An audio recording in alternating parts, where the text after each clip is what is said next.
James wants to keep talking about the Byrds. Yeah. So Pauline's probably going to find it painful reminiscence, but I'm going to find it less painful than having to concentrate on my back. I got 5 fractured vertebrae. And these chairs that we're sitting in are nice and portable, but they're not nice and comfortable necessarily. Sometimes you got to sacrifice comfort for portability. For example, when we go up to the mountains, camping or whatever, we'll take this vehicle and it's portable, but it's not it's not like a 5-star hotel. It is. And we used to do that with a Dodge Magnum, and that was even less comfortable.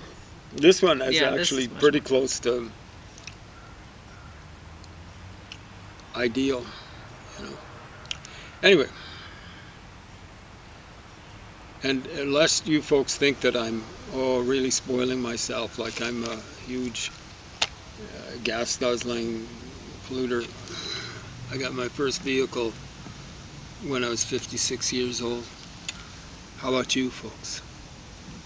I take buses out to the west side in Lethbridge. There's a huge big coulee in between West and East Lethbridge. The university's on the other side. Everywhere else you ran. To a large extent.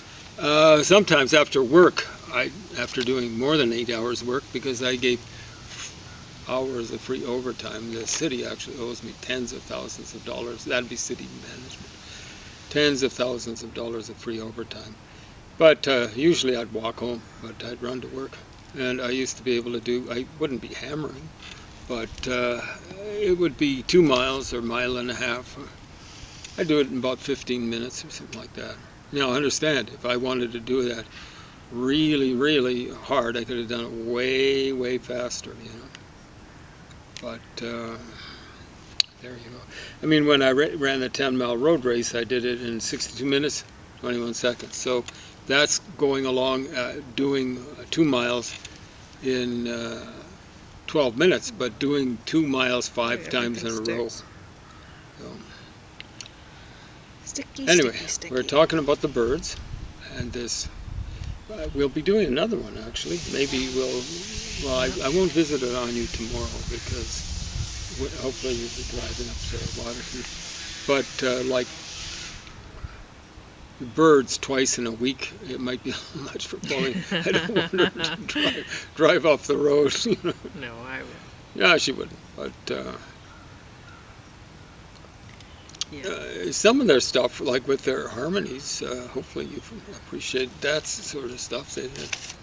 Roger McGowan didn't have the greatest lead voice, but James, I asked him what kind of DVDs, music DVDs, would he want to watch, and he listed off a bunch, and she got them. And I got them, but notice I did not bring home the Bob Dylan that you'd requested. So is that true? Yeah, well, I didn't. That's for the car, and I don't want to put Pauline through that. Well, you put it on the list, but I'm not. I know, but you just asked. I wasn't thinking very. Yeah. Clearly, you just were asking me, so okay, there we go. I want to try to put things that I'm not going to be just gritting my teeth while I'm driving when you're along. driving, you better be as comfy as possible. Not too comfy. I see people being like, they treat their car like their living room, they're texting, they're putting on makeup, they're lounging around, got their elbows sticking out the window on the left-hand side. They've got their whole arm sticking out. That's a classic for guys. Whole arm sticking out the window. Another one, guys, a steering wheel is for you to hold. What happens if you run into trouble? Here's classic guy, like here he's got his arm, this arm sticking out the window, and then he's just lounging here with the, like surveying over his, this is my empire. I know how to drive. I'm the king of driving. What happens if he runs into trouble? And his arm is sticking way out the window. Brings it back in and slaps himself in the face. Maybe that's the point. Maybe it wakes him up or something like that. Of course, some people would be slurping down some sort of. Well, you can see them. They got big gulps and stuff like that. I'd like to think most people aren't slurping down bottles of Coors or cans of Coors and Pilsner, and what all is out there. Anyway, just garbage stuff. So the Byrds, what were some things that you guys might not know? Um, well, here's one classic quote. I knew David Crosby once said, this was back in the 70s, "I'm the world's most opinionated man." And I wouldn't have been one to say, well, that's your opinion, because I would have agreed. Oh, he was a real sleaze bucket. Well, And, why don't you talk about the Rolling Stone guy okay, who talked about 6 Miles High? 8 Miles High. Sorry, But yeah. it doesn't matter. It's the same basic sort of tired. thing. Yeah, she's tired. And it's not something. And it's not my music. I raised myself on that music. I think our family got it. I was the big Byrds fan, but I persuaded my younger sister to buy it for the family, and she actually kept it. But I'd borrow that album ever so occasionally. Poor Ruth. Only occasionally, but Because I know when you're young, it's hard to making money is tough. You're out babysitting or whatever, and you know it's an album costs so much of your income, right? So this would have been 1967, early 67. His album that was put out in 66 called 5D. So, yeah, and it wasn't just that Rolling Stone idiot, and that's Anthony DeCurtis. You know, like, guy, get someone to slap you upside, not hard, but just enough to kind of rattle your brains and get them crystallized in a more sensible pattern. Anthony DeCurtis. 8 Miles High. They didn't do any of this story. They said Gene Clark was more or less first out of the group. I've read that he didn't like traveling by plane. How are they going to go to places like England? That song, 8 Miles High, is about them going to England. They kind of suggested that, but they were going, oh, it's really about drug use. Okay, here's the song on that album, the first song on that album, that's about drug use. It's called 5D, and it goes something like, how is it that I can come up to here and be still floating and never hit bottom, yet keep falling through? Just relax, paying attention. Relax and paying attention. So there's kind of these paradoxes. I think that thing is about LSD experience, an LSD experience. And the album is called 5D. It's not called 8 Miles High. The cover of the album is black. It's very effective. And then it's got the group kind of in the middle of this black. So it's like nighttime black. And they're all on what looks like a magic carpet. And they're all holding little drinks. They almost look like, I don't know if you can take LSD. Can people take LSD in the form of liquid or stuff like that? Well, it is liquid, but they put it on blotter paper. Yeah, so maybe they're going to... Or I guess some people will take it just as a drop, but I don't know why. I don't know how it works out. But at any rate, needless to say, folks, I've never taken LSD, never been tempted. Never, ever, ever. I've heard too many experiences. You know, like John Lennon, 1970, saying, it was like I ate it. But why did he give it up? It's just too many bad experiences. Why would someone take it after they've had one bad experience? Apparently the first time they took it, it was a bad experience. They had it laid on them by, I believe, a dentist friend. Wow. And they didn't know what was happening. It was George Harrison and John Lennon. Just that dentist should have been in jail for laying it on them. They wanted to go out partying or something like that, and he was saying, "Oh, stay." He would have known, you know, like it's got to be in a controlled situation. They didn't know what was happening. I think they were in an elevator, and they were thinking the elevator was catching on fire, stuff like that. Right. Anyway, yeah, Anthony DeCurtis, take note. 5D is about LSD. 8 Miles High is about, about being 8 miles high. Maybe planes back then didn't get quite that high. Maybe they were high on the plane going over. I wouldn't recommend that to people, incidentally, because people get freaked out on planes anyway. You wouldn't want to get doubly freaked out. It would be horrible because you'd be in this constricted environment and stuff like that, and so on and so forth. But it's 8 miles high when you touch down. It's stranger than I think it's known. You get things like In Places, Small Faces. See, that's the name of a group in London, underground. They eventually became the Faces and were headed by Rod Stewart. But initially they were headed by a guy called, with a great better voice than Rod Stewart, called Steve Marriott. And they did one horrible song that was a big hit, I believe 67, maybe 68, called Itchy Coop Park. Pauline might have heard it and stuff like that. She's living proof, if she's heard it, that you can survive listening to that. Me too. I bought the album that was on called Ogden Nut Flake. Interesting cover, silver with black highlights. Is that how it goes? But you know, that album was worth it for one song. Steve Marriott, I'm sure Steve Marriott. Just thank you, folks. They were affirming that was Steve, Steve Marriott. But singing Afterglow or something like that. Holy smokes, it's like 2.5 minutes and you're going, go on, please, go on. They're capable of so much. Steve Marriott went on to Humble Pie and I don't know what all else, kind of like a hard rock or hard rocking group. But I kind of wish the Small Faces had stayed together and hadn't started hanging around with Rod Stewart. Eventually they became the poor man's Rolling Stones in the 70s. They'd get you-know-what face drunk and kind of falling all over stage and so on and so forth. And that'd be Rod Stewart, Ron Wood. Rod Wood's had his own problems with, I think, drink more than other things, but maybe a variety of different medicinals and so on and so forth. Anyway, we're talking about the Byrds, so getting back to the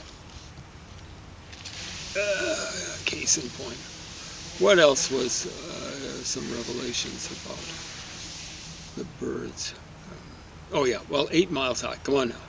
That's about being on a plane, then you touch down, and the thing that's kind of high about it for them is being in London, where the 60s really started in 1962, 63 with the Beatles in England, but it didn't really start until And well, they talked 1964. about that on that Byrds documentary. Yeah. They talked about how it was all about England, right? At that point in and time. America was doing like folk stuff. It was horrible folk stuff, folks. And it doesn't matter, like even Bob Dylan wasn't that good. Joan Baez was awful, as she was pretty well throughout all of her career. She sang so white bread, and the weird thing is, at least on one side of the family, she was Latino. Her dad, I think, was something like a physicist, maybe even a nuclear physicist, I'm not sure. So she came from privilege. It's kind of weird. That's the thing about the United States. If you want to talk about it being racist, there are places in the United States that are stone cold racist. There are lots of other places that are prejudiced. But newsflash, every place in the world has some sort of race prejudice. Every place, folks. The Scandinavians were all enthused about different races, and then they started having to deal with it in person. Denmark, I think, has kind of closed the door to immigration. It'll happen in Sweden, stuff like that. Sweden had a mass murderer, where a mass murderer went out after people of color, I guess, some other people as well. And that was quite a while back. So, of course, the people, the CBC ilk, tend to emphasize that. So, this is awful. But, they kind of slough over Muslims driving into crowds of celebrants and stuff like that, New Year's and so on. Oh, that's a response. Yeah, you tell me what it's a response to, and don't make spit up. Okay? That's my challenge to you. It's not a response. It's what their founder was doing right from the get-go. He's committing, well, not right from the get-go. He had about 12 years of grace, and then his wife died, and then he went hog wild. If you don't like the hog attached to that, well, that's your problem. Keep it to yourself. And he started doing violence in a big kind of way. He started collecting a harem, And it wasn't just 4 that he prescribed for his followers, but he eventually had to have 2 extra wives. And of course, he had his share of concubines, including a Jewish woman whose husband he had whacked, along with 599 to 899 other males. So that was a whole male population of a tribe. Fun times, Jewish tribe. In a day? In a day. In the public square, I believe, of Medina. Archaeologists, when that religion is finally over and done with, will have a fun time checking out Medina's public square. The Muslim historiographers might have exaggerated numbers, but I suspect they'll find hundreds of headless corpses. They were beheaded and then kicked into something like a ditch, and covered over. It just sounds like an atrocity from the time of Pol Pot or something. That's in one day, folks. One day. Less than one day. And they used to celebrate it, right? There's one wonderful, maybe I'm being sarcastic, not even ironic, Persian miniature celebrating that little escapade. So, yeah, Byrds. Yeah, Anthony, they were saying all sorts of silly things. Maybe you can remember some of my. Anthony de Curtis was the worst, but guys, I don't know. Like, when you become a rock critic, can you read other stuff? Can you get a little bit of perspective on stuff or something? I want you to be sharper than I was when I was at university, when I was writing reviews. So that's when I was like, well, I was working part-time and going to university part-time. So I started working on the student newspaper when I was about 21, and that went on until I was about 25 or something like that. So 26. So I want you guys to be just a little bit smarter than I was back then. Yeah. What other things were there from that DVD that you might not know about? Most of the stuff, like I say, Bud Scott laid out for me. Oh yeah, here's the thing. I don't care whether something's sold. That does not make it an all-time great. So I mentioned Pete Seeger before. Pete Seeger was a Stalinist back when Stalin was alive. Okay? He was against the United States getting involved in World War II until Russia was attacked. So he was doing the peace, love, and flowers thing even before, like 30 years before or 20 years before peace, love, and flowers in the 60s. Then Russia gets attacked. This is before the United States gets attacked. Oh, we've got to protect the motherland. So all of a sudden he's tromping around, apparently, I've never seen any pictures, but apparently wearing an army helmet. Can you imagine that stupid, goofy? Funny. I'd love to see him playing banjo with an army helmet on. I don't think he played the banjo. He did play the banjo. Pete Seeger? That was the banjo? Yeah. These folkies were really freaking well. But I like the banjo, and I don't like Pete Seeger. Well, there you go. He's plunking away on it. He doesn't play it like a hillbilly band. He's not like bluegrass music or anything like that. I like bluegrass music. Yeah, no, it's nothing like that. It's him singing garbagey songs, like Where Have All the Flowers Gone and Turn, Turn, Turn. So that's the thing the Byrds covered. And you know, they were acting as though this is one of the all-time great rock and roll classics. I didn't like it as a kid. I knew that passage. I would have, pretty sure, memorized it as a kid. I think it comes from Ecclesiastes. When I was a kid, I memorized more than half of the Proverbs, half of the Psalms, 75 of the 150, and there would have been a lot of Ecclesiastes in there. You know, like there was a lot of stuff putatively by David, the second king of Israel, and his son, the third king of Israel, Solomon. Ecclesiastes is attributed to Solomon, as are the Proverbs. I think they're careful about the Psalms, they'll say, a Psalm of David made to be accompanied by, they'll say, oh, like this is just poetry, it's not music. Yeah. It says to be accompanied by this, that, and the other thing.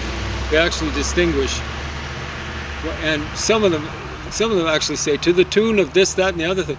There's a couple of them at least that are written to the same tune. Interesting.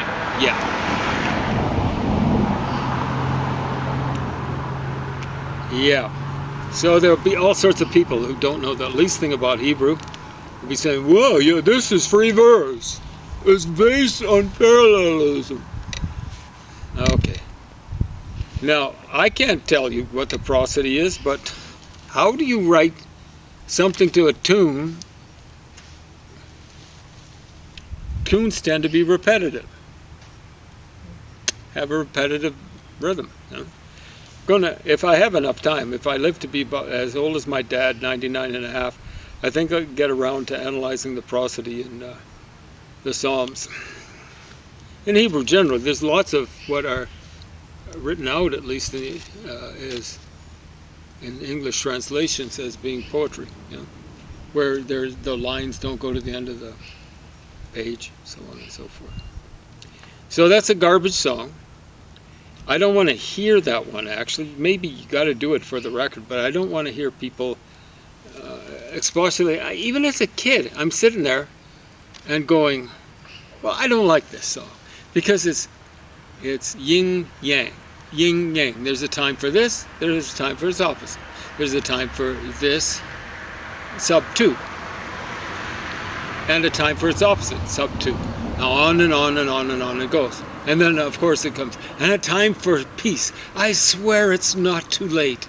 That's how it ends. Because that implies that there's a time for war, And of course there would be for Pete Seeger, because I don't know if he ever gave up the communism. I've never heard of him actually recanting, doing the George Orwell thing.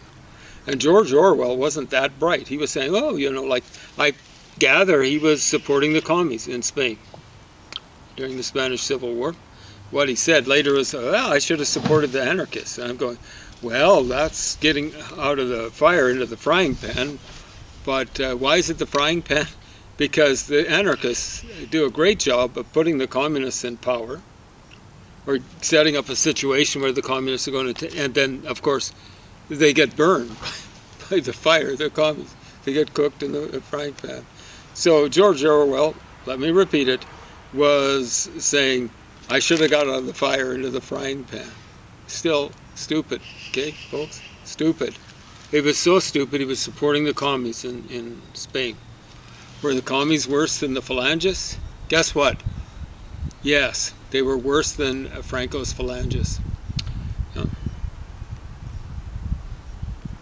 Franco, I'm sure, killed tons and tons of people, but he did nothing like what the communists did in Russia, in China. Ugh, so much sticky. Probably there's some people who are going to have to fasten their seatbelts here. Probably less, per unit population per time than Fidel Castro, Faithful Beaver, did. And yes, that's a literal translation of what Fidel means. Fidel Castro, Faithful Beaver. And Che Guevara, or Jose. What does Guevara mean? Anyway, Che is short for Jose, I guess. A weird kind of... yeah, that is strange. Yeah, it doesn't make any sense. Joe makes sense for Joseph. Jose. It must be Say and then changed to Che. Maybe something a kid would say. My name is Say, Che, or whatever. Though I think a kid would have a hard time saying Ch. Anyway. What else? Yeah, like when you do Gene Clark, they were saying Gene Clark didn't write very good stuff. Their cover versions were better on their first couple of albums. Are you kidding me? This was at least one of them. When you're playing stuff off those first albums, I actually don't want to hear too many of the Bob Dylan ones. On the third album, Younger Than Yesterday, yeah, they did a pretty good version of My Back Pages, and stuff like that. But the only thing that I consider a classic of Dylan that they covered was Mr. Tambourine Man. The rest, they were writing better stuff. Um, when we're taking all sorts of things into account, like My Back Page has got some good lyrics to it, reasonably good too. But I actually prefer some of Gene Clark's compositions. Unlike a lot of the Beatles things, which would have A, B, A, and there are only two A's for song structure. Two verses, and then they'd have a what they'd call a middle eight, and that would be the same. An example is Ticket to Ride. I think I'm going to be sad. I think it's today. The girl that's driving me mad is driving me is going away. Is that how it goes? She's got a ticket to ride. She's got a ticket to ride. She's got a ticket to ride. She don't care. That's verse 1. She said that living with me is bringing her down. She would never be free when I was around. She's got a ticket to ride, so on and so forth. Well, guess what? Those are the only verses you're getting in the whole song, because they go into the bridge, which is don't know why she's riding so high. How does that one? She ought to think right, she ought to do right by me. Before she gets to saying goodbye, she ought to think right, she ought to do right by me. They repeat that. But they go A, that, and then the B, what I just recited. Then they're back to the first one. Then they go to the bridge. Well, Gene Clark wasn't that way. He'd give you, generally, he'd give you 3 verses, and then like a bridge, or a middle 8 or something like that. He would actually give you some lyric. The Beatles were having troubles then. Why? Because they were touring all around the world, living in hotel rooms and all that sort of stuff, and they were basically kind of recording in their spare time. And that's why they gave up on, when they got serious with the Revolver. After that, they're saying, okay, if we want to top ourselves, we're going to have to give up touring. And that's what they did. And the end result was Sgt. Pepper's. I don't know how they churned out Revolver under the conditions of touring that they were doing. It's stunning. It's not just Revolver, it's other stuff they did from '66 that never made it to the album. I don't know who was it that was talking about the Beatles. And he picked, I think it was David Crosby. And David Crosby's an intelligent guy, lots of talent. He's the world's most opinionated man, according to himself. But he said, we couldn't keep up with the Beatles. And what did he say? This is around 66. He says, how do you keep up with Paperback Writer? Yeah. Yes, that's a Paul McCartney song. I just said, dude, I always figured you were smart, just stupid when it came to that living. Because I like Paperback Writer too. Paperback Writer has really sharp lyrics, and it's almost entirely, from what I can tell, Paul McCartney. And he said, I was trying to do Beach Boys. That's the thing about Paul McCartney. When he imitated Motown on Rubber Soul, because that's the whole thing. The soul was Motown soul. It's hard to tell. And he actually surpasses Motown. He actually surpasses the Beach Boys when it comes to Paperback Writer. The thing I've always said about the Beach Boys, after I heard Jimi Hendrix's reaction to them, what he said is they're like a barber